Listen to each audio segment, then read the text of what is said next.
El viernes 27 de mayo de 2022, como cualquier otro fin de semana, Jonathan, un residente de Florida, estaba sentado en su sofá, cabeceando mientras veía la televisión. De repente, a las 12:30 am, un sonido similar a algo pesado golpeando el suelo, seguido por los gritos de una mujer, lo despertó. Se levantó y corrió instintivamente escaleras arriba para revisar la habitación de su hija. Cuando su hija le dijo que el sonido no provenía de su habitación, Jonathan bajó con ella y salió afuera para investigar. Bajo la tenue luz de la calle, vieron vagamente a una mujer tendida en el césped frente a la casa número 6209. Parecía estar ebria e incapaz de mantenerse en pie. La casa en 6209 pertenecía a la familia Douglas, y Jonathan nunca había visto que bebieran hasta ese extremo. Sin embargo, al acercarse, se dio cuenta de que la persona tendida en el césped no era un miembro de la familia Douglas, sino otra vecina de la casa número 6207, Kay Baker. En ese momento, Kay estaba cubierta de sangre, pero apenas respiraba. Jonathan intentó preguntarle qué había sucedido, pero Kay estaba demasiado débil para responder, y su mirada se fue fijando lentamente. Justo entonces, la esposa de Jonathan, Ruth, llegó después de escuchar el alboroto. Horrorizada por la escena, marcó temblorosamente los servicios de emergencia. La policía llegó a la escena lo más rápido posible tras recibir la llamada. Encontraron a Jonathan siguiendo las instrucciones del despachador, aún realizando RCP en Kay. Desafortunadamente, a pesar de los mejores esfuerzos de todos, no pudieron salvar la vida de Kay. Jonathan le dijo a los oficiales que mientras intentaban ayudar a Kay, sintió que alguien estaba detrás de la casa al escuchar el sonido de ramas siendo movidas. Al escuchar esto, los oficiales fueron a investigar el patio trasero de la casa número 6209, que era el hogar de la familia Douglas. Es importante señalar que el patio trasero de la casa de los Douglas y el patio trasero de la casa de Kay en 6207 no estaban separados por una cerca, lo que significaba que era posible moverse libremente entre las dos propiedades. Con sus linternas, los oficiales siguieron el rastro desde el patio trasero de 6209 hasta el de 6207. Allí descubrieron claras manchas de sangre en el césped. Siguiendo el rastro de sangre, se dirigieron a la puerta principal de la casa de Kay. Estacionado frente al garaje había un Ford Focus plateado. Una verificación de la matrícula reveló que el auto pertenecía al novio de Kay, Matthew, de 47 años. Según los registros policiales, Matthew había cumplido 3 años de prisión 5 años antes por intento de asesinato. Era una persona bastante peligrosa. Dado que Kay acababa de ser asesinada, su novio Matthew se convirtió inmediatamente en el principal sospechoso de la policía. Para ese momento, los oficiales ya habían llegado al frente de la casa de Kay. Notaron que las luces dentro aún estaban encendidas y que la puerta principal estaba entreabierta. Sin embargo, los oficiales dudaron en entrar, ya que no podían estar seguros de que el despiadado Matthew no estuviera escondido justo detrás de la puerta. Después de confirmar que no había nadie detrás de la puerta, 2 oficiales entraron con cautela. La cocina estaba bastante limpia, sin nada que pareciera fuera de lo normal. Después de pasar por el sofá en la sala de estar, los oficiales llegaron a la habitación principal, donde el ventilador del techo aún estaba encendido, pero no había señales de alguien sospechoso. En el garaje todo estaba ordenado, y los oficiales incluso revisaron debajo del auto, pero una vez más no encontraron nada. Mientras tanto, otro grupo de oficiales descubrió una habitación con la puerta cerrada desde adentro, y el marco de la puerta del baño adyacente tenía un trozo faltante, como si alguien lo hubiera pateado con fuerza. Después de derribar la puerta, los oficiales encontraron que era la habitación de un niño. La ventana de la habitación estaba abierta. Al caminar hacia el lado de la casa, vieron una mosquitera tirada en el suelo, lo que sugería que alguien había abierto la ventana desde adentro, empujado la mosquitera a un lado y escapado. Afuera, otro equipo de oficiales había encontrado algunas pistas. Para rastrear las manchas de sangre alrededor de la escena del crimen, trajeron perros rastreadores. El perro rastreador de olores comenzó en el patio trasero de la casa y siguió el rastro hasta la autopista 640. En el mapa, la ubicación marcada en rojo indica que la casa de la escena del crimen era la 607. Al otro lado de la autopista 640 había un denso bosque. El perro rastreador llevó a los oficiales hacia el bosque. Usando la tenue luz de sus linternas, caminaron aproximadamente la longitud de un campo de fútbol en la oscuridad cuando, de repente, el perro dio una advertencia y se negó a avanzar más. Después de buscar un poco, los oficiales encontraron un charco de sangre en el suelo cercano. Debido a la falta de luz, no podían estar seguros de si había algún peligro adelante, así que pidieron apoyo de un helicóptero. El helicóptero de la policía, utilizando imágenes térmicas, detectó claramente a una persona tendida en el suelo no muy lejos de donde el perro se había detenido. Con la imagen térmica localizando la ubicación, la policía trajo a una feroz unidad K9 de Malinois belga. Con la ayuda del perro, lograron aprehender a un desaliñado Matthew escondido en los arbustos. En ese momento estaba descalzo, vistiendo solo ropa interior, y su camisa de manga corta estaba empapada de sangre. Tenía cortes menores en la cara, brazos y manos. Lo más notable fue que los oficiales observaron 2 largas heridas de cuchillo en el cuello de Matthew, aunque las cortaduras no eran profundas. Después de llevar a Matthew al hospital para tratamiento, les dijo al personal médico que había considerado hacer algo loco, pero no pudo llevarlo a cabo, que es cómo se hizo las heridas en el cuello. Por otro lado, los oficiales en la escena del crimen se dividieron en 2 equipos. Un equipo era responsable de interrogar a los vecinos, buscando posibles testigos. El otro equipo, principalmente expertos forenses, comenzó a buscar meticulosamente en toda la casa cualquier posible evidencia física. En la cocina encontraron el teléfono de Kay sobre la encimera. En la mesa de la habitación encontraron el teléfono de Matthew y sus llaves del auto. En el sofá de la sala de estar descubrieron un gancho para ropa.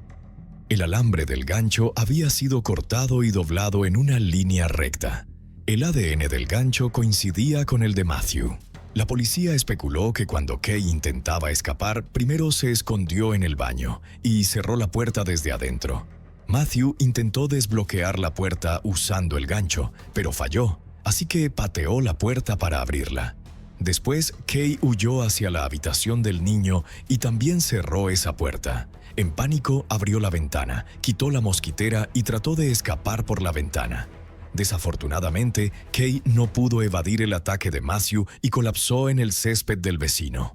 Dentro de la casa de Kay, los oficiales forenses encontraron que faltaban 3 cuchillos del soporte de cuchillos de la cocina. 2 de los cuchillos fueron encontrados más tarde en el lavavajillas, pero el tercer cuchillo estaba desaparecido. Este cuchillo faltante era particularmente único. Un pequeño cuchillo con forma de pico de ave, con una hoja de aproximadamente 5 centímetros de largo.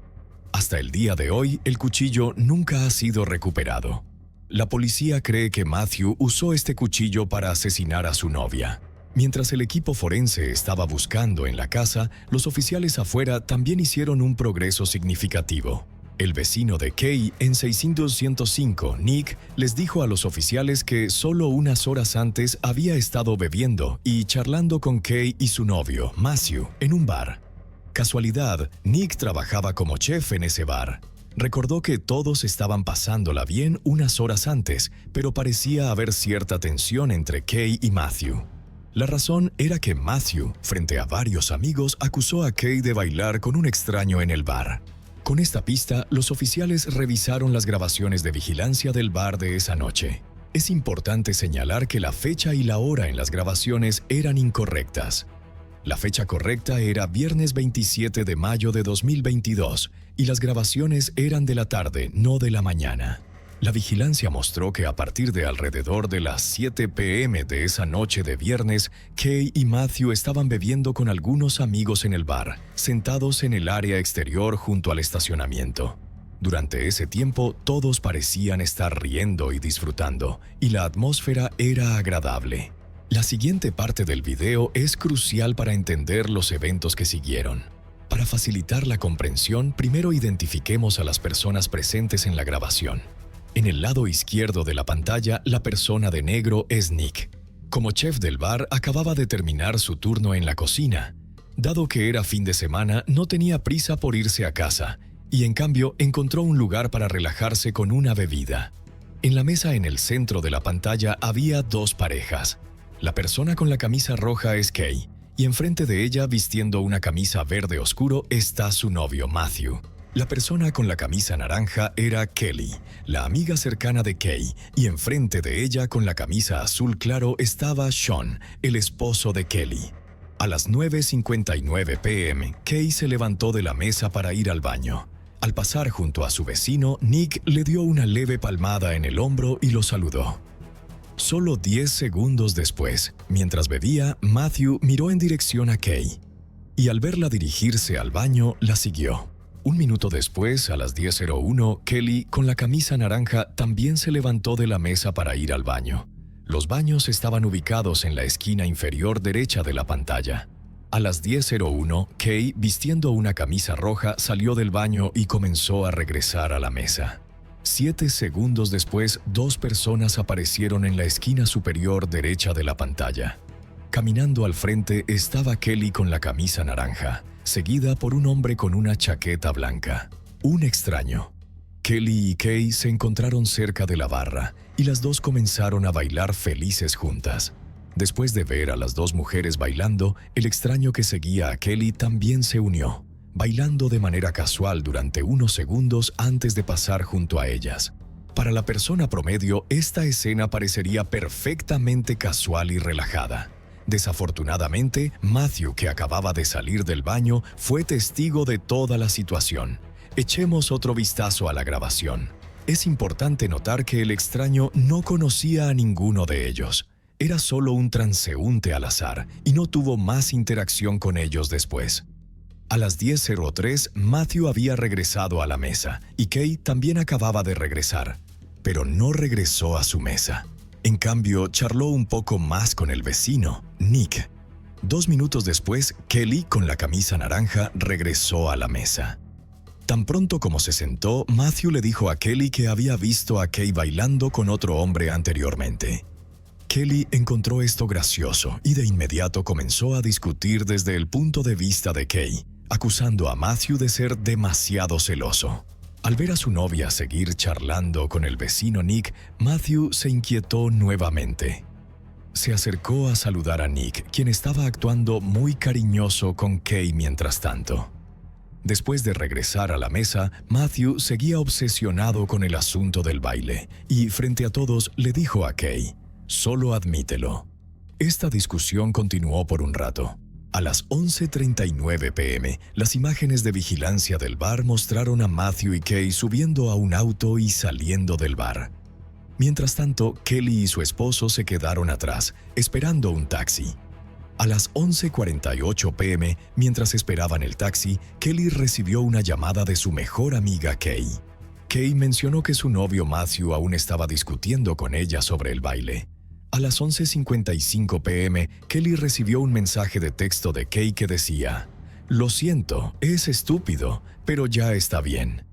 Kelly respondió diciéndole: «Dile a Matthew que deje de ser tonto, o le voy a romper los huevos». Poco sabía ella que, solo media hora después de ese mensaje, su mejor amiga Kay, de 43 años, dejaría este mundo para siempre. Kay Baker nació el 29 de abril de 1979 y era originaria de Michigan. En la escuela secundaria conoció a Matthew, que era 4 años mayor que ella. Los dos jóvenes tuvieron una relación romántica durante su tiempo en la escuela. Desafortunadamente, no condujo a un compromiso duradero. Después de graduarse de la escuela secundaria, Kay se convirtió en maestra de kindergarten. Unos años después en su carrera persiguió un título en educación y se mudó a Florida, donde se unió a la escuela primaria Cypress Creek como maestra de matemáticas de 3er grado.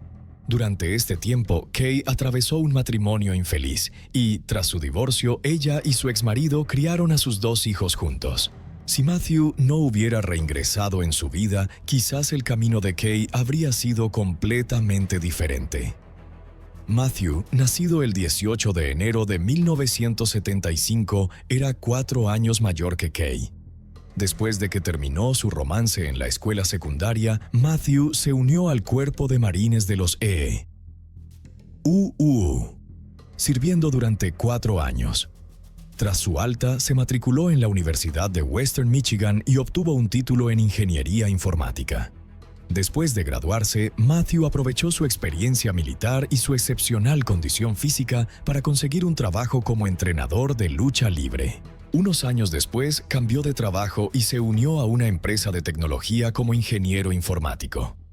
Al igual que Kay, Matthew también había estado casado una vez y tenía una hija y un hijo. La razón por la que Matthew y Kay se cruzaron de nuevo después de tantos años tenía que ver con su exnovia, Michelle. En 2015, Michelle conoció a Matthew a través de una aplicación de citas. Después de salir durante unos meses, rompieron. Pero poco después, Michelle se enteró de que estaba embarazada. Queriendo proporcionar a su hijo una familia estable, Michelle volvió con Matthew. Fue una decisión de la que se arrepintió por el resto de su vida. La noche del 17 de marzo de 2017, Matthew llegó a casa borracho.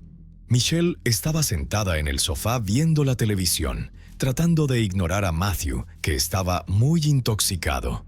De repente, Matthew se lanzó sobre ella, derribándola del sofá y sometiéndola al suelo. Luego comenzó a golpearla y patearla sin piedad. Michelle recordó que la golpeó donde pudo, ya fuera en la cara, el pecho o la espalda. Como exluchador, empleó varias llaves de lucha para mantenerla sujeta, impidiendo que escapara. A pesar de sus súplicas, donde expresaba su amor por él y cuestionaba sus acciones, Matthew desestimó fríamente sus palabras, afirmando que ella no lo amaba y amenazando su vida. Continuó el asalto sin restricción. A pesar de los esfuerzos de Michelle por resistir y escapar, su pequeña figura no era rival para el poderoso entrenador de lucha. Afortunadamente, Matthew estaba borracho en ese momento, y Michelle logró encontrar una oportunidad para levantarse cuando él no estaba prestando atención. Corrió hacia la puerta del garaje. Mientras esperaba a que la puerta enrollable del garaje se levantara, Matthew inesperadamente tomó un cuchillo de la cocina y apuñaló a Michelle en el cuello. Durante su lucha, a pesar del dolor insoportable, Michelle logró escapar del garaje. Inmediatamente gritó pidiendo ayuda cuando vio a alguien al otro lado de la calle, pero Matthew continuó persiguiéndola sin piedad. La alcanzó y la apuñaló 3 veces más en el hombro. En un movimiento desesperado, Michelle levantó la mano y agarró la hoja del cuchillo mientras éste caía de nuevo, logrando sacarlo de su agarre. El cuchillo cayó a su lado izquierdo y ella se revolcó sobre él, metiéndolo debajo de ella para asegurarse de que él no pudiera acceder a él. La resistencia de Michelle enfureció a Matthew. Se suele decir que un caballero usa palabras, no puños. Sin embargo, en ese momento recurrió a la violencia y la mordió 2 veces. Inicialmente, la mordió en el antebrazo en un intento de despojarla de sus manos. Después de varios intentos fallidos de recuperar el cuchillo, entonces la mordió 2 veces en el lado de la mejilla izquierda, esperando forzarla a soltar su agarre. Después de que Matthew la mordió, fue rápidamente sometido por los oficiales de policía que llegaron. Michelle ya había perdido el conocimiento. Los médicos encontraron que había sido apuñalada 7 veces, con múltiples órganos dañados. Permaneció en la unidad de cuidados intensivos del hospital durante 5 días antes de escapar del borde de la muerte. En 2017, la policía acusó a Matthew de intento de asesinato. Durante el juicio, en busca de testigos de carácter, Matthew pensó en su amor de la escuela secundaria, Kay. Así que, mientras estaba en prisión, le hizo una llamada telefónica. Al enterarse del caso, Kay no dudó en elegir apoyar a su antiguo amante. Voló de Florida a Michigan, a más de 1,400 millas de distancia, para testificar en la corte que Matthew era una persona honesta y amable. Después de que Michelle descubrió que Kay era el viejo amor de Matthew, le dejó repetidamente mensajes en Facebook, compartiendo fotos de sus lesiones y advirtiendo a Kay que Matthew era un hipócrita. «No quiero que te conviertas en la próxima yo». Quizás cegada por el amor, Kay no prestó atención a las buenas intenciones de Michelle. Aunque Matthew fue finalmente condenado, fue considerado un preso modelo en prisión. Después de solo 3 años, solicitó con éxito la libertad condicional. Durante su audiencia de libertad condicional, Michelle expresó su creencia de que Matthew definitivamente haría daño a otros en el futuro. Era solo cuestión de tiempo. La próxima víctima puede que no tenga la misma suerte que tuve yo. Las palabras de Michelle estaban llenas de significado. A lo largo de los 3 años en prisión, Matthew y Kay mantuvieron el contacto. Después de su liberación, él voló rápidamente a Florida para comenzar a vivir con Kay. Años después, en lugar de recibir el amor y la gratitud de Matthew por su inquebrantable apoyo, Kay se encontró en una realidad diferente. En cambio, fue un caso de sospecha controladora y violencia desbordante. El examen forense reveló que el cuello de Kay había sido atacado repetidamente con un cuchillo, con 2 cortes profundos en ángulos de 180 grados. Los vecinos que llamaron a la policía pudieron ver directamente los huesos de su cuello. Desafortunadamente, Kay no tuvo la misma suerte que Michelle. Quizás en sus últimos momentos se arrepintió de no haber prestado atención al consejo de Michelle en ese momento. En noviembre de 2022, Matthew entró en la sala del tribunal luciendo relajado, tarareando una melodía, sin mostrar signos de remordimiento por sus crímenes. Con una abundante evidencia física de la policía y el fuerte testimonio de Michelle, el jurado tardó solo 1 hora en declarar a Matthew Terry culpable de asesinato en primer grado. El juez lo condenó a cadena perpetua sin posibilidad de libertad condicional y tuvo 30 días para apelar el juicio. El caso de Matthew terminó aquí. De hecho, incluso si Kay no hubiera bailado en el bar, y aunque el extraño que pasó tampoco hubiera bailado, Kay aún habría sido incapaz de escapar del destino de ser victimizada. Reflexionando sobre Michelle y Matthew de antes, si alguien quiere hacer daño a otro, realmente necesita esa persona una razón. Al final, esos breves momentos de baile solo aceleraron el trágico destino de Kay. Para Matthew fue una traición, una provocación. No podía tolerar que su novia se comportara de una manera que él considerara inapropiada con otros hombres.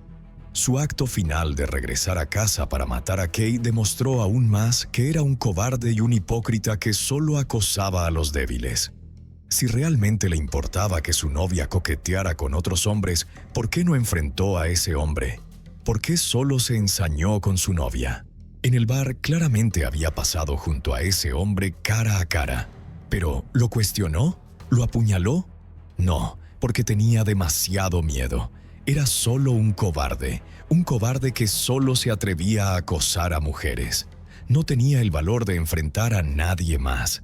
En el fondo sabía que solo estaba buscando una excusa para satisfacer su deseo de control, una excusa para someter a su pareja. Ahora debe enfrentar la pregunta. En una prisión llena de hombres, ¿se atreverá un hombre pequeño, débil y hipócrita como él a seguir buscando excusas? El millonario canadiense Richard Holland fue encontrado muerto en el suelo de su oficina en una cálida mañana de verano en 2011.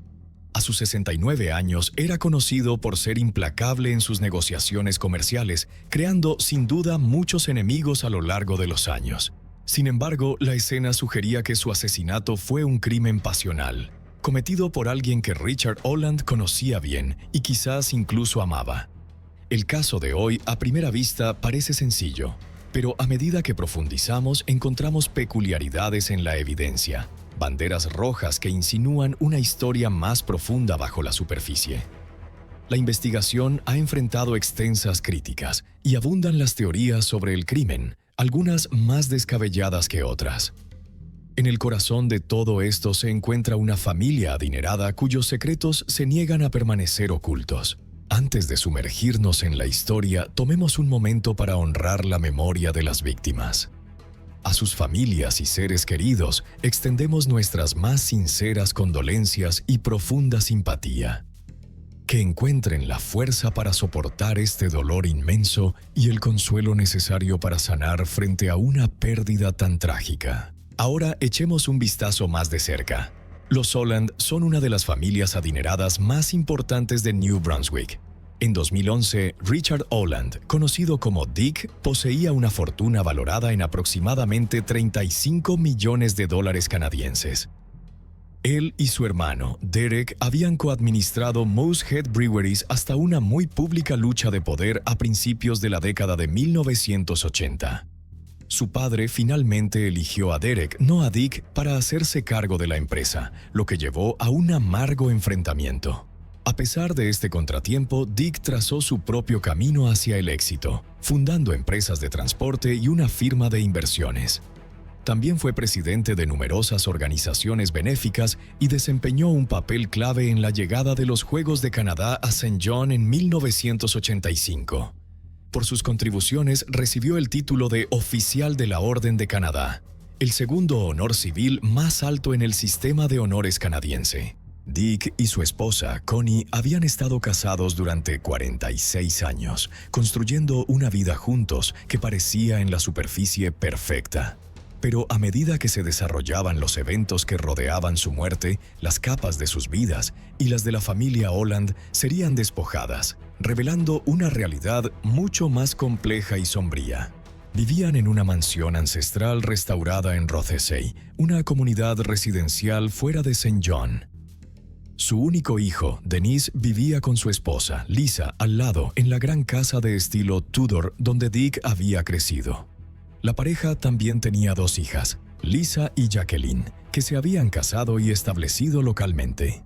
La firma de inversiones de Richard Holland, la Farrend Corporation of ESC, recibió su nombre de la histórica casa que él y Connie compartían, Farrend. La empresa operaba desde el segundo piso de un edificio de ladrillo rojo de 3 pisos en el distrito financiero del centro de Saint John. En la mañana del 7 de julio, la asistente personal de Dick, Maureen Adamson, llegó al edificio como de costumbre, poco antes de las 9 a.m. Subió las escaleras al segundo piso, solo para descubrir que la puerta de la suite de oficinas había quedado desbloqueada. Dentro, las luces estaban encendidas y la unidad de aire acondicionado funcionaba a toda potencia, pero la oficina parecía vacía. La noche anterior, Maureen había dejado la oficina alrededor de las 6 p.m., dejando a Dick en su escritorio, poniéndose al día con su hijo, Dennis. Ahora, alarmada por el estado inusual de la oficina, Maureen asomó a la zona de trabajo de Dick. Allí, en el suelo detrás del gran escritorio, lo encontró tendido boca abajo en un charco de sangre. La escena no dejaba lugar a dudas. El millonario de 69 años, Richard Holland, estaba muerto. Había sido golpeado en la cabeza al menos 40 veces con un objeto contundente, posiblemente un arma similar a un martillo. La brutalidad del ataque era impactante y apuntaba a un motivo profundamente personal detrás del crimen. No había ningún objeto en la oficina que pudieran considerarse armas potenciales del asesinato, ni faltaban artículos que encajaran con esa descripción. Lo que se había utilizado para matar a Richard Holland había sido llevado a la oficina y luego retirado. Se encontraron salpicaduras de sangre a una distancia de hasta 2.75 metros, en un radio de 360 grados alrededor del lugar donde Dick había caído. La escena del crimen era brutal y espantosa. Curiosamente, no había rastro de sangre que condujera fuera de la oficina, hacia el vestíbulo, ni hacia las salidas frontales o traseras. Era como si el asesino hubiera cometido el acto y luego desaparecido de la escena sin dejar rastro. Los investigadores de la Fuerza Policial de Saint John, SJPF, concluyeron rápidamente que el motivo probablemente no había sido un robo. En la escena quedaron el iPad de Dick, cámaras digitales, su billetera, un reloj Rolex, las llaves de su BMW e incluso un sobre lleno de efectivo. Sin embargo, un artículo faltaba notablemente: el iPhone de Dick. Múltiples llamadas y mensajes de texto enviados al dispositivo habían quedado sin respuesta. El último mensaje de texto recibido en el teléfono a las 6:44 p.m. la noche anterior era de Diana Sedlacek, una agente inmobiliaria local y amante de Dick desde hacía 8 años. Después de una serie de mensajes no respondidos, su último texto simplemente decía: ¿Estás ahí? Otro artículo que se pensaba que faltaba de la oficina era una carta de Diana. El contenido exacto de esta carta sigue siendo desconocido. La última persona que se sabe que vio a Dick con vida fue su único hijo, Dennis Holland, de 43 años. Los resultados limitados de la autopsia combinados con la evidencia en la escena indicaron claramente que Richard Holland había sido víctima de homicidio. Un puñado de posibles testigos proporcionó declaraciones a la SJPF, pero el caso estaba lejos de ser sencillo, con más preguntas que respuestas a medida que avanzaba la investigación. En la planta baja del edificio de la FEC había un negocio propiedad del casero y amigo de Dick, John Ainsworth, llamado Printing Plus. La noche del 6 de julio, alrededor de las 6 p.m., John estaba en la oficina de Printing Plus con su amigo y ex empleado Anthony Shaw. Tanto John como Anthony dijeron inicialmente a los investigadores que entre las 7:30 y las 7:45 de esa noche escucharon un fuerte estruendo en el piso de arriba, seguido de una serie de golpes rápidos. Parecía que los dos hombres habían escuchado el asesinato en curso, aunque no se dieron cuenta en ese momento. Ninguno reaccionó a los ruidos ni investigó más. Simplemente continuaron trabajando. Al otro lado de la calle, aproximadamente a las 7:30 p.m., una abogada familiar que estaba trabajando tarde en su oficina informó haber escuchado una discusión entre dos hombres proveniente del edificio de la FSI. Más tarde pidió permanecer anónima. La oficina de la FSI en la calle Canterbury también estaba ubicada directamente enfrente de un restaurante popular y moderno, Bandy. Un cliente del restaurante, un hombre llamado Jerry Lowe, le dijo a la policía que vio a un hombre no identificado con una camiseta negra saliendo por la parte delantera del edificio de la FSI cerca de las 8:00 p.m. Si se debía creer a estos testigos y sus cronologías eran precisas, esto sugería que Dick Holland fue casi con certeza golpeado hasta la muerte entre las 7:30 y las 8:00 p.m. la noche antes de que se descubriera su cuerpo. Para las 6:00 p.m. del 7 de julio, el día en que se encontró el cuerpo de Dick, su hijo Dennis estaba sentado con los agentes de policía de St. John para ser interrogado. En este punto, nadie en la familia Holland había sido informado de la causa exacta de la muerte de Dick, pero sabían que no podía haber sido por causas naturales. Denise le dijo al oficial que la cantidad de autos de policía en la escena dejaba claro que no se trataba de un infarto o algo ordinario. A pesar de sus especulaciones, no se le proporcionaron detalles sobre lo que había sucedido con su padre. Dennis, en sus 40 y pocos años, estaba en su segundo matrimonio, criando una familia combinada de 4 hijos. Trabajaba como asesor de inversiones y vivía en una considerable propiedad de la familia Holland en Rothesay, a unos 15 minutos en auto del centro de St. John. En este punto, el equipo de investigación ya estaba al tanto de varios hechos clave que despertaban sospechas sobre Dennis Holland. Él era la última persona conocida que había estado en la oficina de la FC. Además, supieron que Dick era un padre exigente y difícil, y que Dennis estaba lidiando con problemas financieros significativos. El padre de Dennis había proporcionado recientemente un apoyo financiero crítico, cubriendo el costoso divorcio de Dennis con un préstamo sin intereses de aproximadamente $500,000. Este préstamo permitió a Denise permanecer en su casa familiar con su nueva esposa, Lisa. Durante el interrogatorio, Denise admitió que estaba en riesgo de perder su hogar, que tenía un profundo valor sentimental para él. Lo describió como una propiedad que había estado en la familia durante 70 años, que una vez perteneció a sus abuelos, e incluía una granja que era muy importante para él. Relató que su padre había intervenido para prevenir esto, diciendo: «Mira, eso no va a suceder». Denise también mencionó que creía que sus hermanas no estaban al tanto de la ayuda financiera que su padre había proporcionado. Pensaba que su madre sabía un poco al respecto, pero dudaba que comprendiera completamente la magnitud. reveló que su padre había financiado todo su caso de divorcio, que había costado en última instancia $85,000. Denise explicó que su divorcio había sido un proceso largo y que su padre lo había apoyado financieramente durante ese tiempo. Afirmó que, dado que tuvo que darle la mitad de sus bienes a su exesposa, su padre también cubrió esos costos para permitirle mantener su casa. Denise aclaró: «Tengo una hipoteca con él, que es una hipoteca solo de intereses. Así que, al final del día, estábamos hablando de un préstamo de $500 o $600,000. Mucho dinero. Y estaba agradecido por eso». El oficial reconoció su punto y Denise añadió: «Como cualquier persona lo estaría. Eso es mucho dinero». La Fuerza Policial de St. John, SJPF, descubrió que Denise había desarrollado un patrón de vivir más allá de sus medios. Entre enero y julio de 2011, había gastado $86,000 más de lo que ingresaba.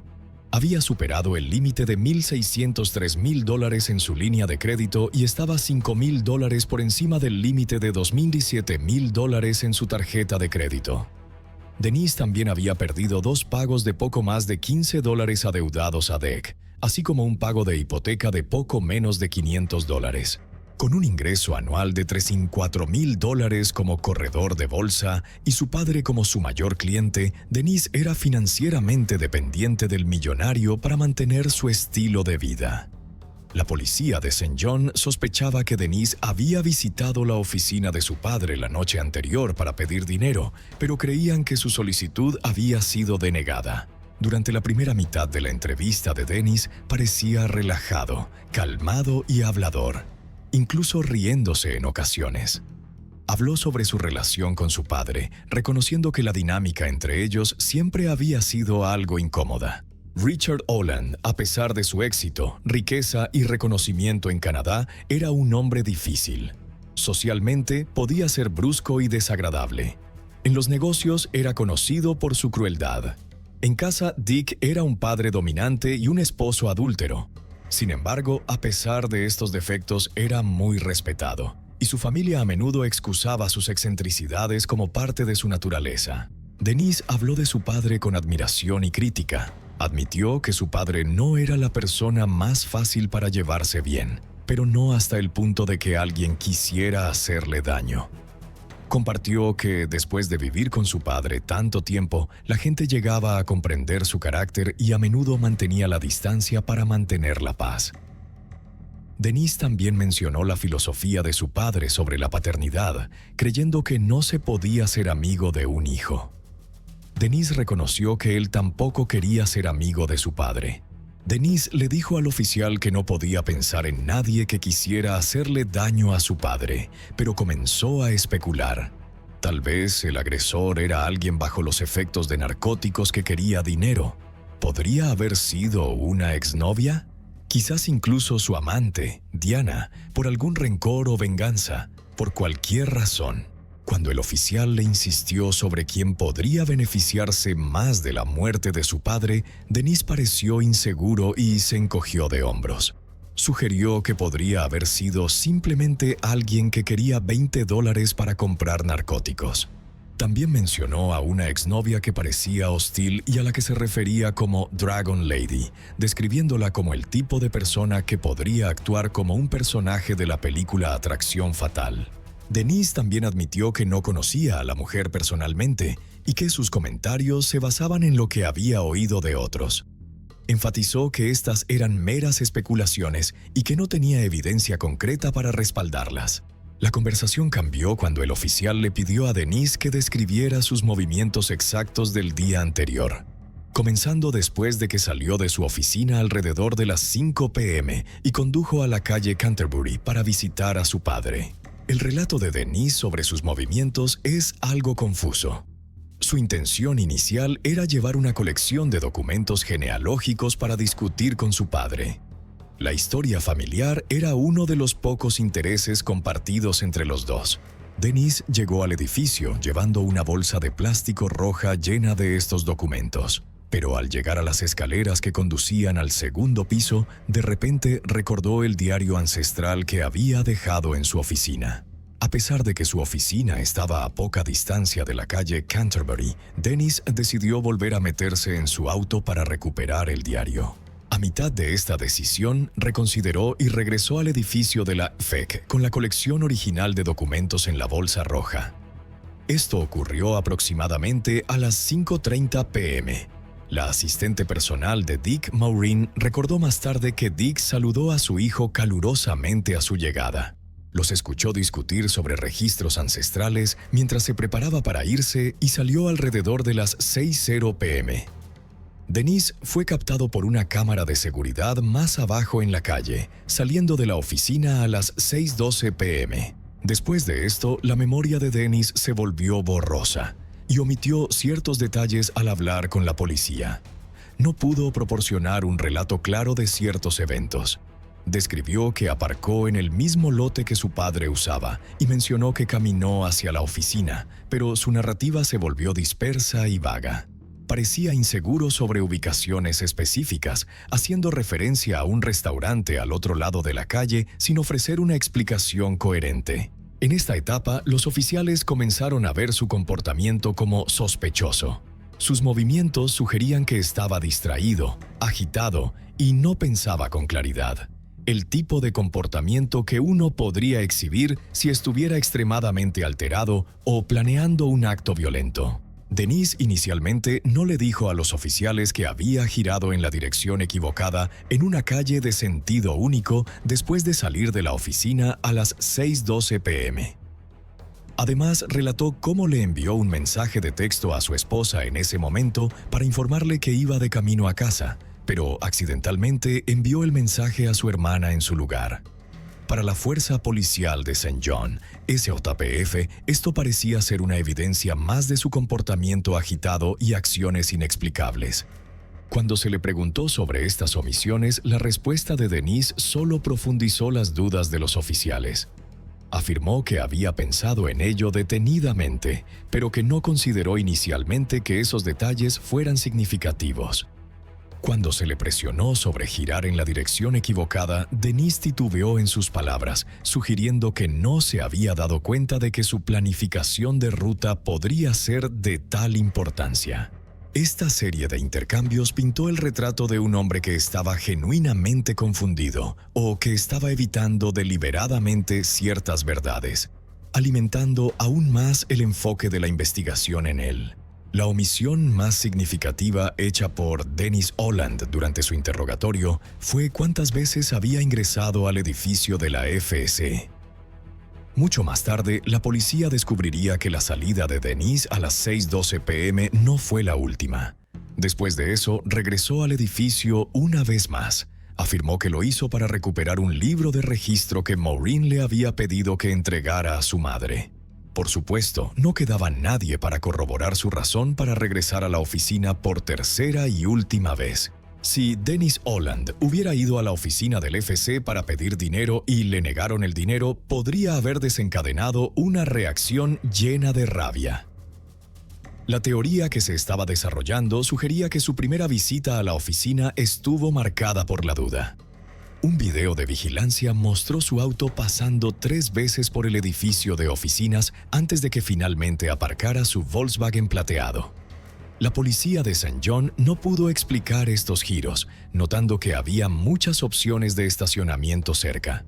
En la segunda visita, cuando Dennis finalmente se reunió con Dick, debió confrontarlo. Probablemente se produjo una discusión cuando el millonario se negó a darle más dinero a su hijo. Enfurecido por la negativa, Dennis salió de la oficina enojado. Su agitación era evidente cuando caminó en la dirección equivocada hacia su auto. Cuando Dennis encontró su vehículo, accidentalmente le envió un mensaje de texto a su hermana en lugar de a su esposa, y luego procedió a conducir en la dirección equivocada por una calle de sentido único.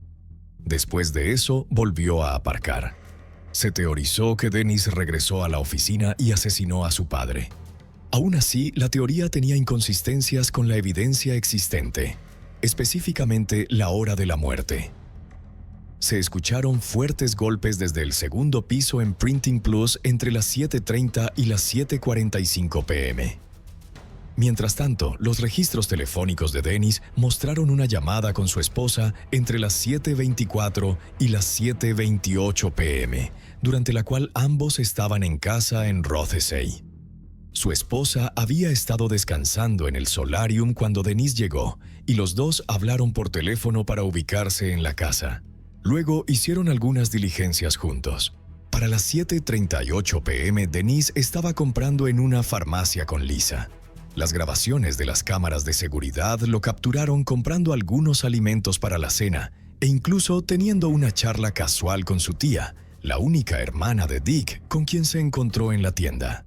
Todo esto ocurrió mientras Anthony y John escuchaban ruidos consistentes con el asesinato que ocurría millas más arriba en el piso de la oficina de Dick. Los investigadores no encontraron inconsistencias con la cronología de Dennis. De hecho, los investigadores determinaron que era más probable que Dick hubiera sido asesinado una hora antes de lo pensado inicialmente. El análisis de la computadora de Dick reveló que no hubo actividad después de las 5:39 p.m., alrededor de la hora en que llegó Dennis. La falta de interacción en su computadora o respuestas a los numerosos mensajes de Diana sugirió que Dick estaba incapacitado, probablemente asesinado entre las 5:45 y las 6:40 p.m., durante el cual Dennis tuvo la oportunidad exclusiva de atacarlo. El último mensaje de texto recibido en el iPhone desaparecido de Dick fue de Diana a las 6:44 p.m. Una llamada que realizó 2 minutos después fue directamente al buzón de voz. El asesino podría haber destruido o apagado el teléfono en ese momento. Aunque el teléfono celular de Dick nunca fue localizado, su última señal se registró en la Torre Fairvale en Rothesay. Esta torre estaba cerca del muelle, donde Dennis hizo una breve parada antes de regresar a casa, aparentemente colocando el teléfono desaparecido con Dennis poco después del asesinato. Era justo decir que el caso contra Dennis era en gran parte circunstancial, pero seguía siendo el principal sospechoso. La familia Holland, sin embargo, apoyó a Dennis y creía que la verdad podría encontrarse explorando otras áreas de la vida de Dick, como sus negocios. Una teoría propuesta que explicaba la falta de un rastro de sangre saliendo de la oficina sugería que asesinos profesionales, o más bien 2 profesionales contratados, eran los responsables. En esta versión, presentada por un escritor canadiense de crímenes, la muerte de Dick fue tanto un acto de venganza por un negocio que salió mal como una advertencia a otros. Se teorizó que los asesinos habían llevado un martillo al edificio como su arma elegida. Después del ataque, el asesino salió de la oficina sobre una bolsa de basura o una lámina de plástico que había sido colocada en el suelo y luego se desnudó sobre ella, desechando los objetos ensangrentados. Vestido con nuevos zapatos y ropa, sacó las pruebas, saliendo por la salida trasera. Quizás había un tercer hombre actuando como vigilante enfrente del edificio, que fue visto por Jerry Lowe mientras cenaba en el restaurante Sandy. Los defensores de la teoría del sicario señalaron un fallido emprendimiento de varios millones de dólares llamado Can Sugar Refinery. Dick había desempeñado un papel central en la iniciativa, conectando inversores, promoviendo el proyecto y coordinando otros aspectos. Can Sugar Refinery tuvo lo que se describió como un lanzamiento catastrófico. Pronto quedó claro que la caña de azúcar cruda importada era demasiado gruesa para refinar para el consumo humano, y la empresa fracasó en menos de un año. Sus mayores inversores, un ruso y un ucraniano que se rumoreaba tenían vínculos con el crimen organizado, rápidamente perdieron más de 17 millones de dólares. Otros inversores, incluido un empresario local, la provincia de New Brunswick y otros, también perdieron por completo sus inversiones. Sin embargo, se decía que Dick Holland había salido de la iniciativa relativamente ileso. En los meses posteriores a su muerte, Rogers Communications, un proveedor de servicios celulares con sede en Canadá, informó a los investigadores que habían detectado un error de roaming en el teléfono de Dick el 9 de julio. El error indicaba que el teléfono estaba funcionando, pero fuera del alcance de las señales de Rogers, sugiriendo que el teléfono había sido, de hecho, sacado del país. En los días posteriores al asesinato, esta era una conclusión lógica a alcanzar. Si la idea del crimen organizado parecía demasiado descabellada, la familia Holland también desarrolló pistas a través de un investigador privado. El investigador investigó los asuntos personales de Dick. Parece que la amante Diana nunca fue considerada sospechosa. Su esposo, Yuri, que tiene 30 años más que ella, fue entrevistado por los investigadores.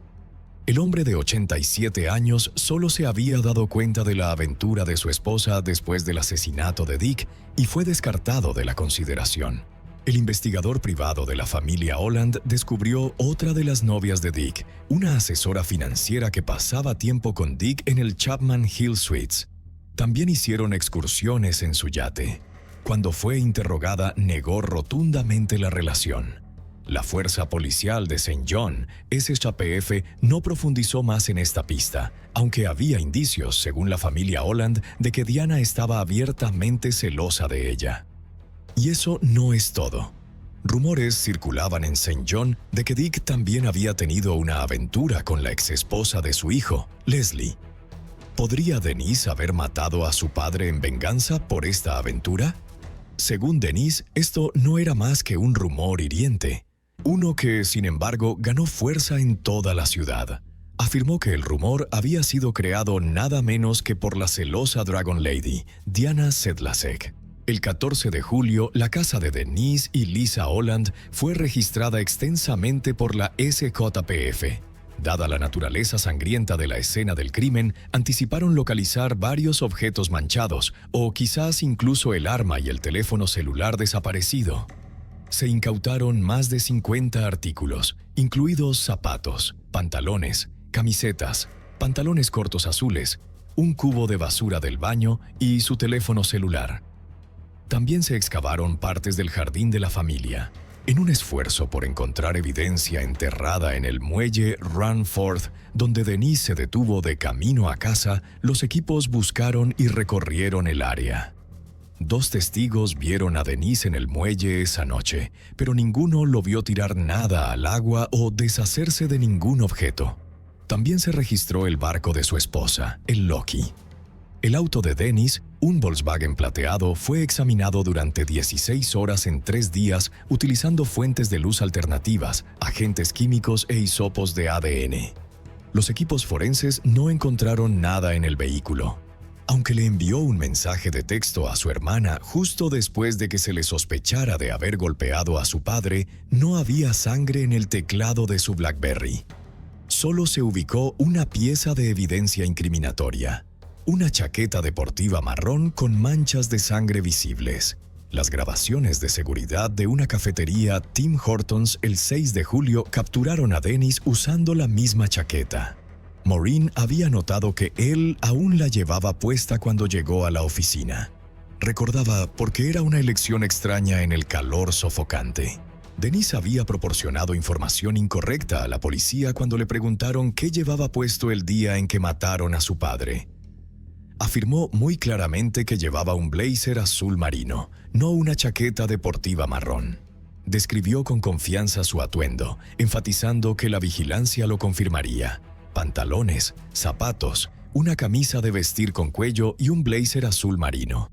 Pero su insistencia en estos detalles suscitó preguntas, ya que la evidencia luego contradijo su declaración. Esta inconsistencia aumentó las sospechas de los investigadores sobre su versión de los hechos. Cuando se examinó la chaqueta marrón, se encontraron coincidencias positivas de sangre en 3 lugares.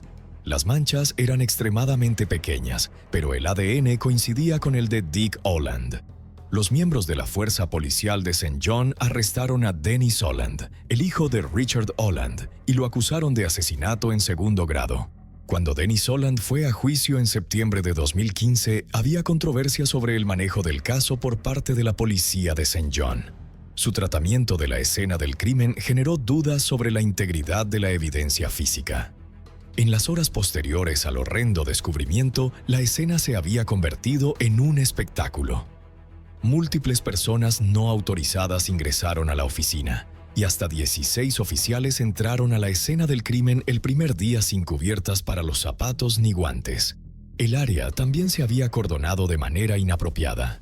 Áreas clave de interés, incluyendo el vestíbulo, el baño, las escaleras y las salidas, no fueron aisladas ni procesadas. La policía utilizó el baño de la oficina durante 2 días antes de probarlo en busca de sangre y ADN. También estaban usando la puerta trasera del edificio, pero nunca la probaron en busca de huellas dactilares, a pesar de que podría haber sido la ruta de escape del asesino. Una impresión de calzado en el suelo ensangrentado fue descubierta en el día 2, pero debido a un fallo en los protocolos, se asumió que la impresión había sido dejada más tarde por un oficial y no era parte de la escena del crimen. Sin embargo, cuando los investigadores la notaron en las fotografías iniciales de la escena, reconocieron su potencial importancia. El patrón fue comparado con los zapatos que Dennis llevaba ese día y con cada par que poseía, pero ninguno coincidía. La defensa de Dennis Holland también cuestionó la teoría del motivo de la corona. Era de 3 frentes: que Dennis tenía una mala relación con su padre, que desaprobaba la aventura con Diana y que estaba enojado por haber sido negado más fondos de su padre adinerado. La corona le contó al jurado sobre el poco agraciado Richard Holland.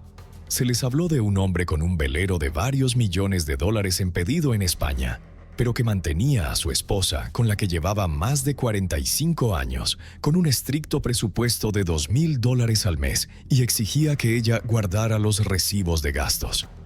Describieron el agujero financiero desesperado en el que Denise se había metido. Argumentaron que estaba en riesgo de perder la casa familiar, excepto que no había evidencia de que Denise hubiera o fuera a obtener ganancias financieras de la muerte de su padre. El testamento de Dick era claro y directo. Todo iba a Connie primero, y solo después de su muerte Dennis o sus hermanas recibirían algo. Dick solo había perdido un pago de hipoteca en la casa ancestral, y no estaba en riesgo. Además, Maureen testificó que Dick había dejado la coordinación de los pagos del préstamo de $500,000 de Denise a ella. Él y Denise nunca hablaron de eso directamente. Maureen le dijo al jurado que Dick preguntaba sobre ello una vez cada luna azul y no estaba en absoluto preocupado por los pagos atrasados. El préstamo era dinero que eventualmente sería su herencia de todos modos. Si Denise nunca lo devolvía, el saldo simplemente se deduciría de su parte más tarde. Nunca hubo indicios de que Dick, tan estricto como era con su dinero, hubiera negado alguna vez ayuda financiera a sus hijos. Pero la corona tenía 2 pilares sólidos en su caso: la chaqueta y la hora de la muerte. La chaqueta marrón de la que Denise había mentido sobre llevar puesta estaba manchada con la sangre de su padre, y Lisa Holland, la esposa de Denise, la había llevado a limpiar en seco el día después de que él mintiera sobre usarla ante la policía. La defensa argumentó que las manchas eran inconsistentes con las salpicaduras de un ataque. Eran muy pequeñas, y se habría retenido más sangre en la chaqueta, incluso después de la limpieza en seco, si se hubiera usado en la habitación donde ocurrió el asesinato. La defensa además argumentó que Denise simplemente había recordado mal qué chaqueta llevaba puesta ese día. Incluso había dejado la etiqueta de la tintorería en el cuello de la chaqueta cuando la colgó de nuevo en el armario, lista para que la policía la encontrara. Los encargados de la tintorería testificaron que siempre revisaban las manchas difíciles para tratarlas antes de lavar cualquier prenda, y habrían recordado si estaba cubierta de sangre. No obstante, la chaqueta parecía conectar a Dennis con la escena. Luego estaba la hora de la muerte.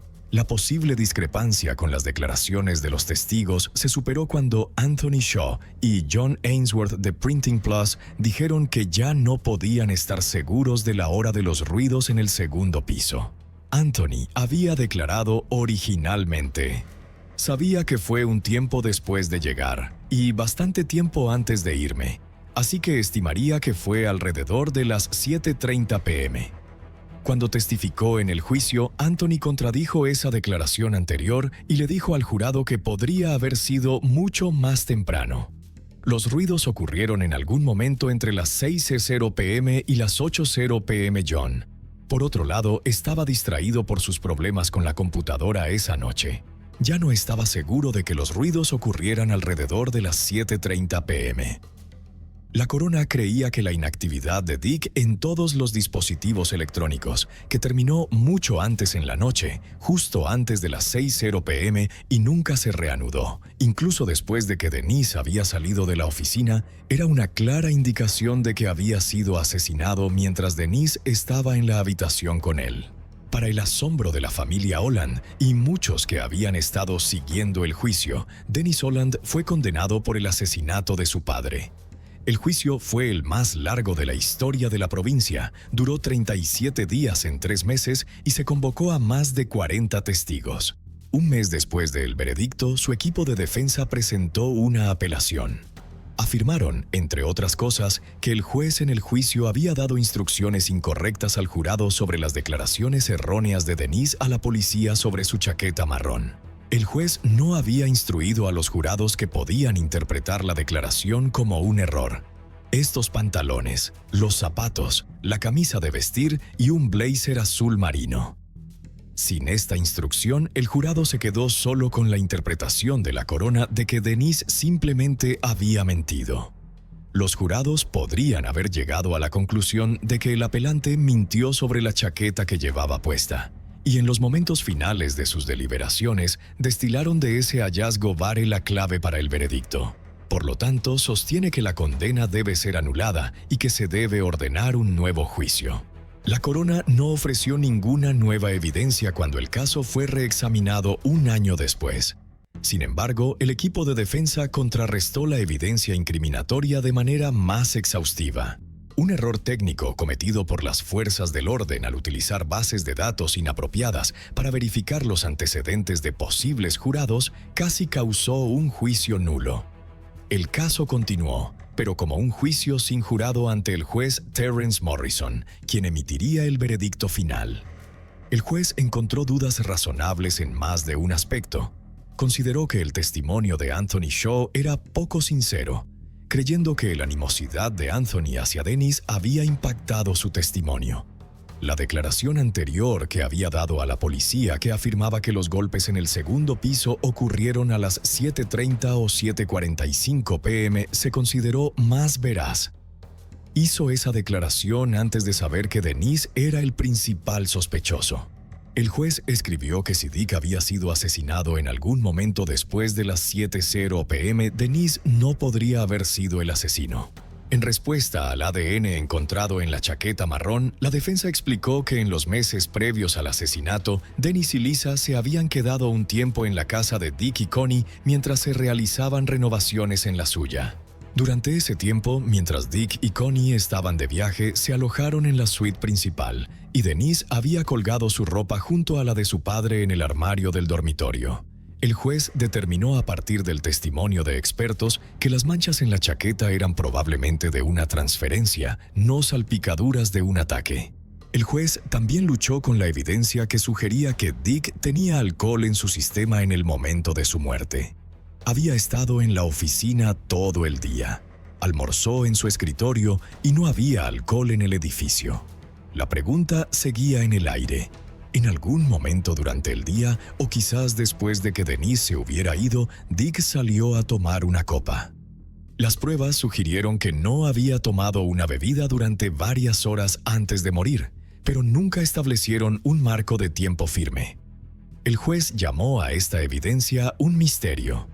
Sin embargo, quizás lo más significativo, quedaban preguntas sin respuesta sobre la falta de evidencia física. ¿Dónde estaba el arma del crimen? ¿Qué había pasado con el teléfono celular de Dick? ¿Cómo era posible que no se encontrara sangre en ninguna de las otras prendas de Denise, en su auto o en su teléfono? Faltaban piezas del rompecabezas y la investigación no las había tenido en cuenta. El 19 de julio de 2019, 8 años después del asesinato de Dick, el juez Morrison declaró a Dennis Holland no culpable. Había pasado un total de 10 meses en prisión esperando la apelación de su condena de años atrás. Pero después de esta decisión, era verdaderamente un hombre libre. En 2023 se publicó otro libro que detallaba el asesinato y proponía nuevas teorías, incluida la especulación de que Dick Holland se había involucrado demasiado con el crimen organizado, o quizás había sido víctima del esposo engañado de una de sus muchas novias. No se han realizado más arrestos en el caso. Y así fue el trágico y misterioso caso del millonario canadiense Richard Holland. Puede que nunca sepamos la causa de su muerte, un hecho que a veces es más inquietante que el crimen en sí. Con suerte, este caso servirá como un poderoso recordatorio para algunas agencias de la ley sobre la responsabilidad, el profesionalismo y el cuidado en la protección de las escenas del crimen, para que errores tontos no se conviertan en un obstáculo para la justicia. El hombre en esta fotografía es José Early Ramírez Garcés. A primera vista, su traje impecable y su sonrisa serena podrían hacer creer a muchos que se trata del rostro de un pastor ejemplar. Pero si uno mira más de cerca, percibe una inquietud difícil de nombrar, como si la oscuridad acechara justo detrás de esa mirada. Porque detrás de aquella apariencia solemne se esconde un abismo sombrío, una presencia siniestra disimulada bajo la máscara de la fe. En una mañana de finales de abril de 2025, esa máscara se derrumbó. En la casa que se suponía era un lugar de oración, se descubrió un pozo profundo y helado como la boca abierta del infierno, aguardando para devorar a una niña inocente de 13 años. Las paredes que alguna vez resonaron con cantos sagrados se transformaron en muros de encierro, impregnados de horror. Y la imagen de José, aquel que antes hablaba desde el púlpito sobre el amor y la salvación, ahora emergía como un espectro demoníaco, encarnación de la traición y la mentira. La comunidad quedó conmocionada, no solo por el crimen, sino por la pregunta escalofriante que despertaba. ¿Puede un monstruo ocultarse en la figura de alguien venerado? ¿Podrían ser aquellos en quienes más confiamos precisamente los que abren la puerta hacia el abismo? La historia que estás a punto de escuchar no es solo un caso judicial, sino un viaje a través de los rincones más oscuros de la fe, donde el alma humana se quiebra y se deforma. Y una vez dentro, escapar se vuelve casi imposible, porque la verdad en la oscuridad siempre sabe cómo aferrarse con fuerza a la mente humana. Él es José Early Ramírez, nacido y criado en Colombia, probablemente en la zona del eje cafetero, desempeñándose como pastor cristiano y líder religioso de la iglesia evangélica en Santa Rosa de Cabal, una pequeña y acogedora ciudad ubicada en el centro del departamento de Risaralda. No hay datos disponibles sobre su familia o infancia, por lo que solo mencionaremos los detalles de su vida adulta que han sido publicados. Para los habitantes de Santa Rosa, José era un hombre de Dios. Fue un guía espiritual, un líder con palabras y discursos firmes, llenos de esperanza. Sus sermones estaban grabados en video y compartidos con dedicación con su congregación, que le escuchaba hablar de salvación y perdón. Frecuentemente dirigía ceremonias de adoración, oraciones y sermones en los que transmitía mensajes de fe, salvación y transformación personal, invitando a los creyentes a confiar en Jesucristo y vivir según los principios del cristianismo. Su manera de profesar la fe era especial, pues a veces hacía presentaciones en forma de musical, disfrazado de mariachi, donde interpretaba canciones cristianas. Desde 2017, José compartió su vida con una mujer cuya identidad sigue siendo confidencial. Esta mujer tiene una hija llamada cuya identidad también se mantiene en secreto para proteger su privacidad y a quien José adoptó cuando ella tenía 5 años. La familia tiene otros miembros, aunque las fuentes no aclaran si José tiene otros hijos. En algunas reseñas con imágenes de los lugares a los que el pastor asistía, solo aparecen su esposa y su hija. Pero también hay 2 menores, una niña y un niño, que se cree son hijos de una relación anterior. De hecho, José estaba legalmente casado con su esposa, le dio su apellido junto con su hija y comenzó a apoyarlos económicamente, formando una relación similar a la de padre e hija. Aunque la niña nunca lo consideró su padre biológico, con el tiempo la relación se volvió cercana, e incluso ella lo acompañaba a los barrios. Con el tiempo, la relación se acercó y ella llegaba a acompañarlo a los barrios. Personas vestidas como mariachis. Él siempre estuvo al lado de la familia de José con dedicación y respeto, confiado en sus cualidades y, sobre todo, con una fe firme. Su esposa estaba convencida de haber encontrado al esposo modelo y al mejor padre para su hija. Con el paso de los años, José se convirtió en una figura de autoridad y guía espiritual en su ciudad, respetado por todos. Su posición le permitió ganar el apoyo de quienes lo rodeaban, incluida su propia familia, sin que nadie sospechara que detrás de esa apariencia de paz y salvación se escondía un lobo con piel de cordero. Pero todo cambió el 29 de abril de 2025. Aquella mañana, alrededor de las 8 horas, la tranquilidad de los residentes del barrio San Andrés, en el municipio de Chinchiná, provincia de Caldas, fueron interrumpidos por lo que parecía ser los gritos desesperados de auxilio de una niña de 13 años que pedía ayuda mientras un hombre la perseguía. Algunos vecinos pensaron que se trataba de una discusión de pareja, pero uno de los vecinos se puso curioso y salió a la calle, donde vio a ese hombre arrastrando a una adolescente que llevaba una sábana para cubrir su desnudez. Lo más preocupante era que la niña estaba atada, con la boca tapada y una cuerda alrededor del cuello.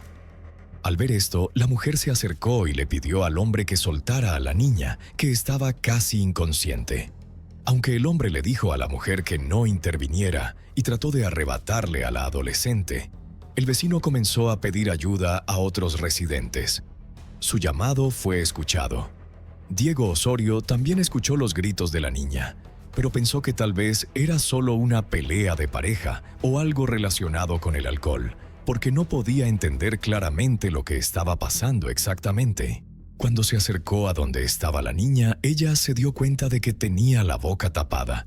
Estaba pálida y a punto de desmayarse, pero en sus ojos había una súplica de ayuda.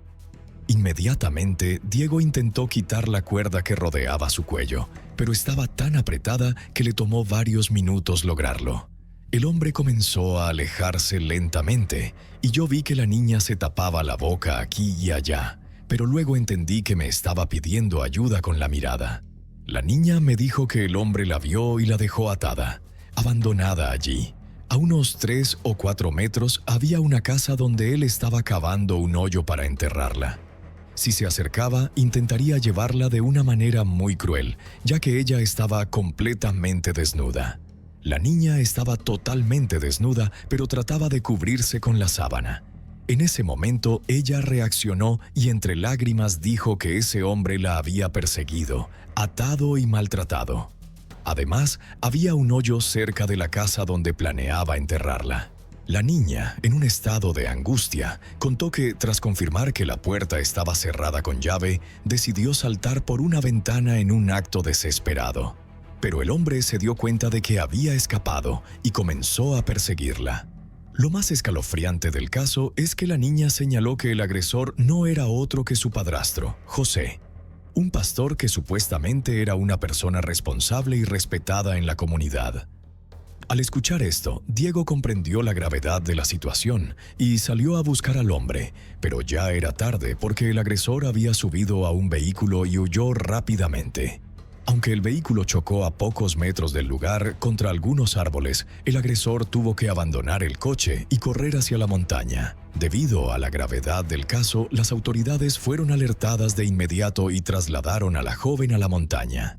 Debido a la gravedad del caso, las autoridades fueron alertadas de inmediato y trasladaron a la joven al hospital para recibir atención médica. La madre fue informada rápidamente sobre la verdad.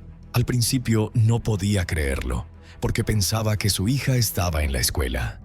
Luego se apresuró a salir para encontrarse en persona con la gravedad de la situación, y desde ese momento quedó profundamente afectada, sufriendo más traumas psicológicos que físicos, pues el agresor era su esposo, un hombre en quien había depositado todo su amor y confianza. Mientras tanto, un grupo de vecinos liderado por Diego comenzaron a buscar a José. La policía local desplegó una gran operación para localizarlo, incluyendo drones para sobrevolar la zona rural cercana, además de repartir volantes con su foto para facilitar su identificación.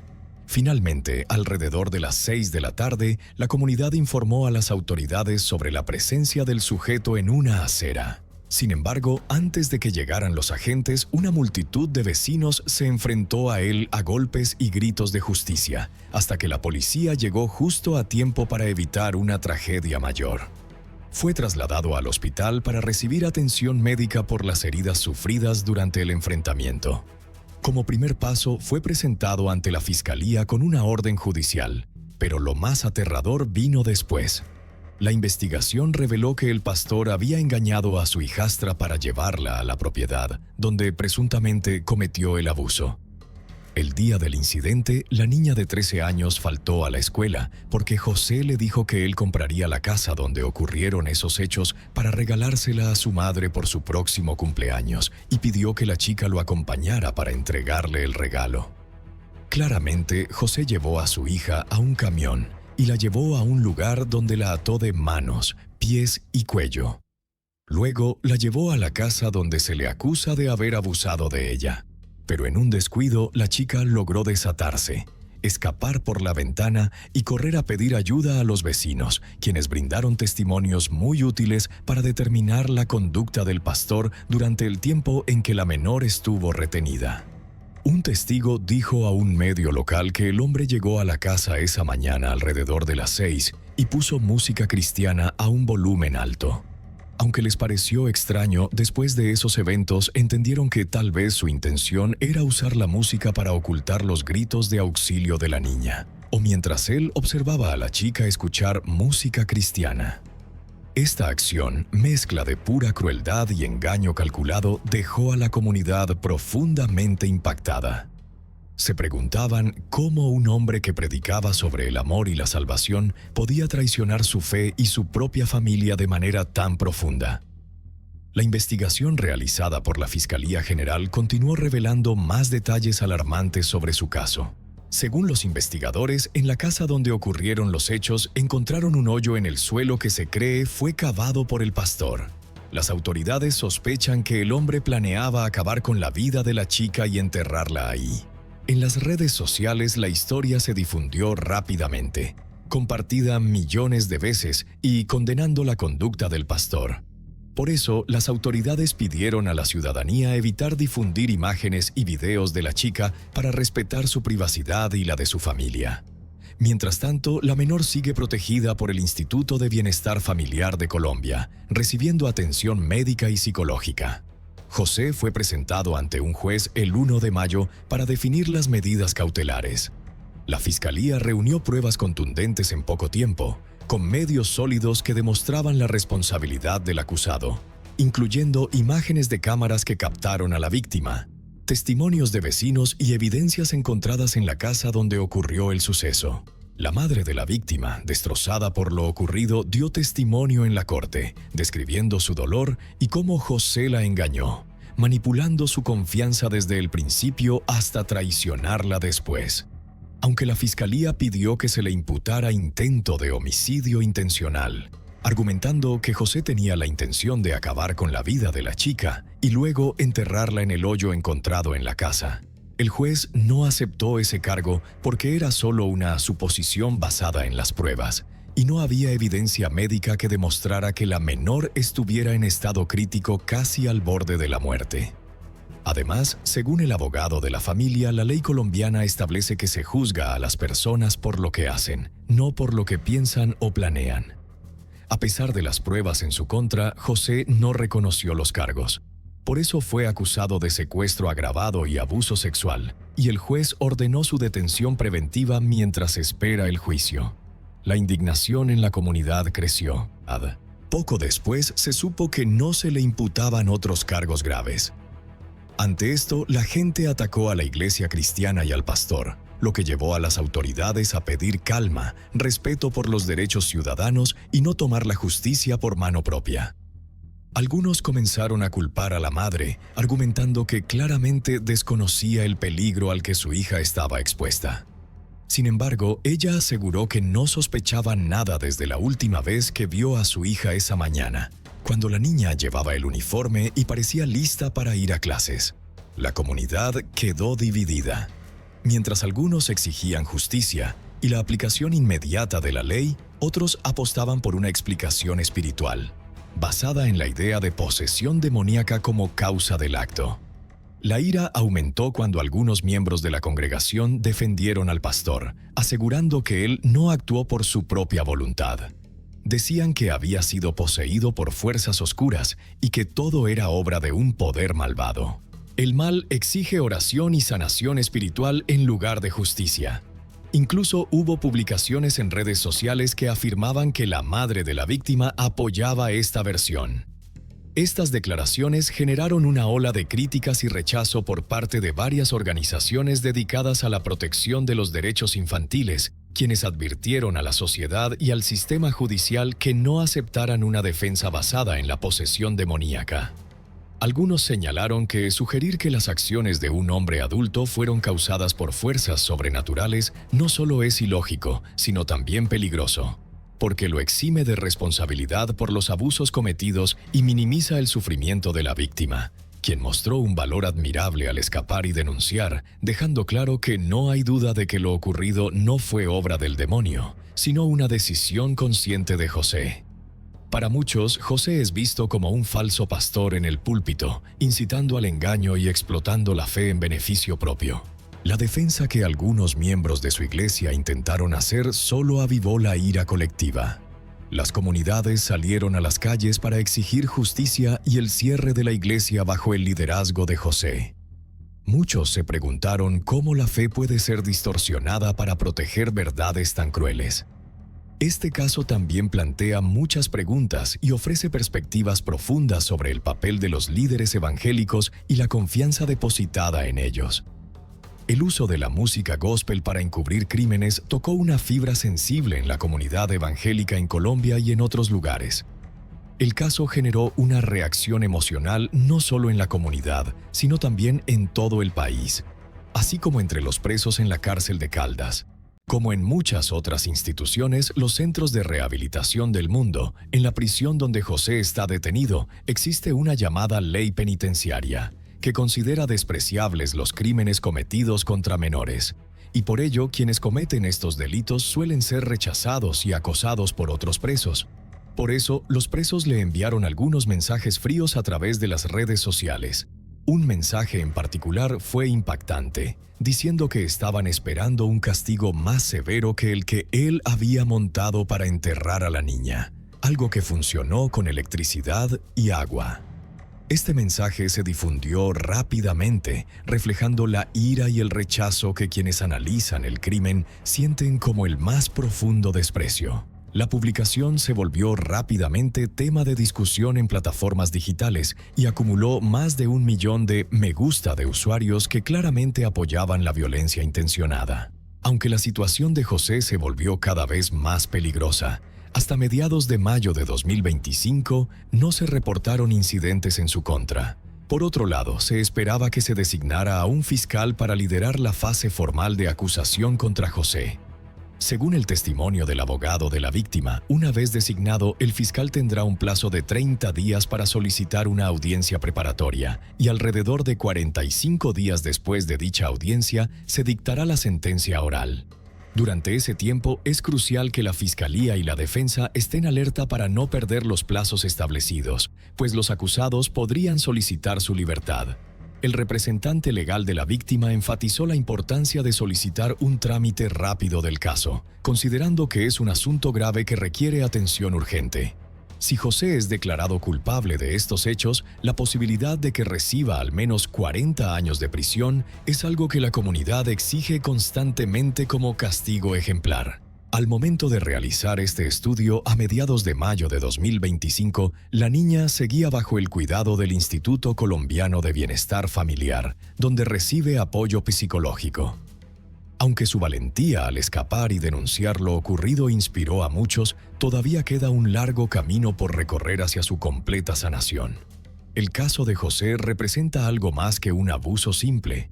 Es un recordatorio contundente de la vulnerabilidad de los más débiles y un llamado urgente a las autoridades y a la sociedad en general para actuar con mayor responsabilidad y seriedad frente a estos crímenes. La joven enfrenta una lucha interna que va más allá del sistema judicial. Las secuelas físicas y psicológicas del abuso han dejado heridas profundas en ella. Vida.